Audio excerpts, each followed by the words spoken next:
Oops, crashed your drone. At some point as well, I will make a video on why I made the decision to send back the MAVIC Air and return to the MAVIC Pro. But in a nutshell, it was a downgrade. This is so much more of a robust unit. This felt way more safe to fly than the MAVIC Air did, so essentially that's the reason. I got some splaining to do. And I'll do my best not to bore you with the details, because I think I do a good job of boring you with the bullet points, to be fair. So, as you know, if you watch these videos consistently, which I don't imagine too many of you do, I had a fairly recent, maybe like a month or two ago, mishap with my DJI MAVIC Pro, in which I crashed it into the ground at 40 miles an hour and ripped off the entire gimbal and camera. What I did then, in a very hasty move, was quickly purchase a MAVIC Air, which was a slight downgrade from the MAVIC Pro, but I was really excited to get it because it's a smaller unit, it's easier to travel with, and overall it looked like essentially the same drone in a smaller package. So I got it, I played with it 2 or 3 times, maybe 4 times, and I wasn't very happy with it. I noticed that when I was flying it, it would get maybe 200 feet away, and I was consistently having signal loss issues to the iPhone that I was using to fly it with. And this was happening over and over and over and over again, to the point that I didn't feel confident taking it out and flying it any real distance, to be honest. The drone was amazing, like the size, the shape, the design of it, but it didn't do what I was looking for it to do, which is take it out on long flights and be able to send it out distance with reliability. So I returned the MAVIC Air, thus I haven't had a drone to use for like 2 or 3 weeks now. So I decided to send off my MAVIC Pro to be repaired, and I used a service called Drone Doctor, which is I think it's a Brighton-based drone repair company. The service was incredibly easy to use. I sent off my drone to Drone Doctor, told them what the problem was in the online sort of sign up to send your drone off procedure. Once they got it, they analysed it, tore down the parts that needed to be torn down, and then gave me an estimate of what the repair would cost. It turned out the repair cost me about £250, and then it was an extra £10 shipping and £10 for the initial analysis of what the problem was. And in that they included a service as well, so they checked all the other components, checked all the screws were tight, checked all the firmware was up to date, etc, etc. Essentially everything that you want to know that makes your drone fly. Today I've got the drone back from Drone Doctor in the post. They're a DJI recommended company for repairs, and I have to say I had an excellent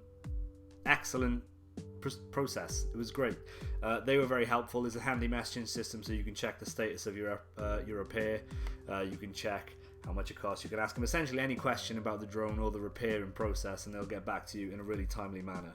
So if you do need repairs, Drone Doctor might be a very good place to look. I haven't actually flown the drone yet, but we're going to get into that in a second. Calibrate compass before flight. So there we have it. This is the drone sent back from Drone Doctor today, with the fully repaired gimbal and camera. So I'm eager to get out and try and fly it. One other thing that I've also bought, which was delivered today, because during the crash my propellers were absolutely ruined, I've had to throw those away, and to replace them I've bought a pair of these Master Air Screw stealth propellers. They are orange in colour, as you can see on the indicating sticker.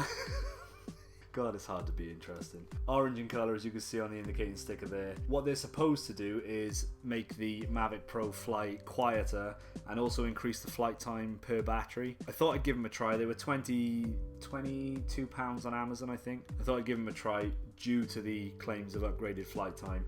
Not really too fussed on the quieter flight, although you know it's always helpful if it does work out that way. Inside the box you get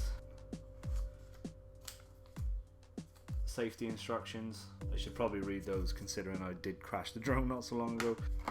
You get a bag inside, and in here we have 4 MAVIC Pro Stealth Master Air Screw propellers. So I'm going to pop these bad boys onto the MAVIC Pro now. My batteries are currently charging on the multi-dock charger, and then I'm going to take it out for a quick fly and see how it does. So you can see on the propellers themselves they've got the white indicators which go on the white indicated arms of the drone.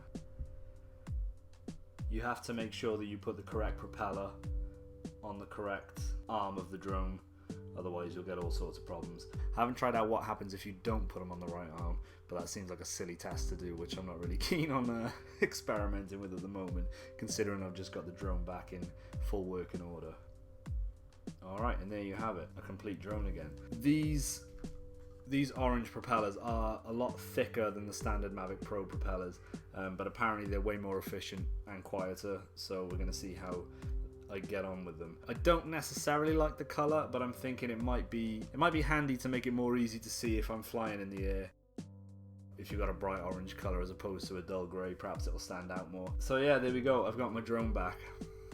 And I'm really excited to get out and fly it. So that might be it for today. If you want to ask any questions about the repair process, feel free to ask. Obviously, I can't say how well it flies until I've gone out and flown it. So far in the process, dealing with Drone Doctor, I was very pleased. They were very helpful. Turned out that repairing this MAVIC Pro was about 1/3 the price of buying a brand new MAVIC Air. And I've taught myself a lesson, maybe. Don't be hasty with money.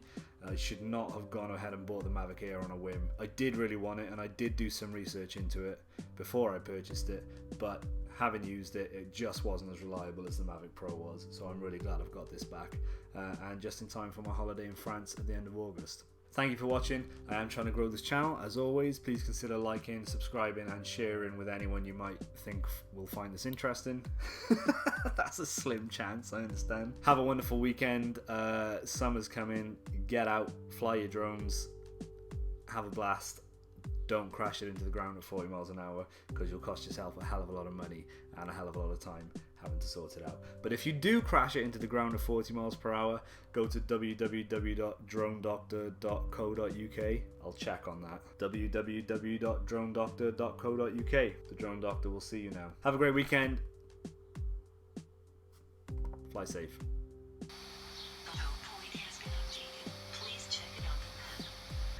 Just recalibrating the gimbal, because when I put it flat on the desk it looked like it was tilted very much to the left, so the horizon level was off according to this. I mean, what I'm looking at might not be perfectly straight, but we'll give it a recalibration, see how it looks, and then I'm just going to do a quick takeoff up in the air, land it back down, and then go out for a proper flight tomorrow.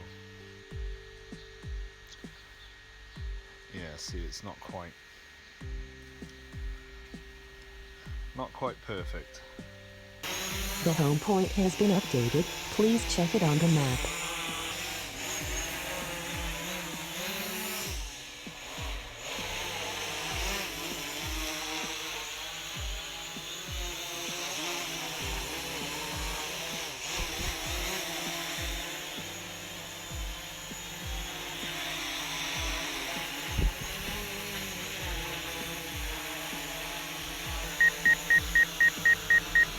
Landing.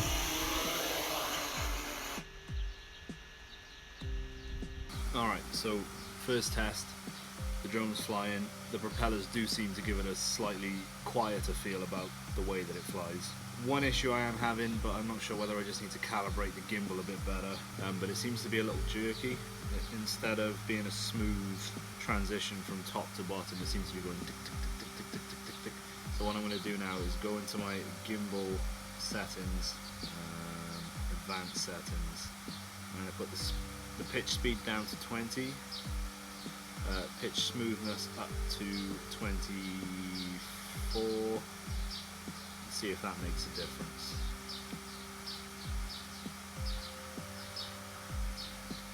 A little bit. It still feels a bit jittery as I'm watching it on the screen, but I tell you what, I'll start recording and I'll take it right from the very bottom of the gimbal being pointed down to the ground, right to the very top of the gimbal travel distance, and see what it looks like on the 1080p footage when I review it on the computer. Feel like it's jittery. I hope that's just the signal coming through. Anyway, that's it for this. Very happy to have my MAVIC Pro back. I'm going to turn it off now and have a proper flight tomorrow, weather permitting. I have no cap. Thanks.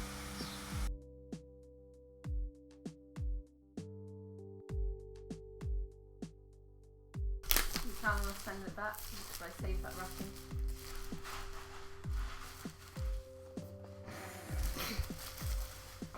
Am I planning on sending it back? Probably not.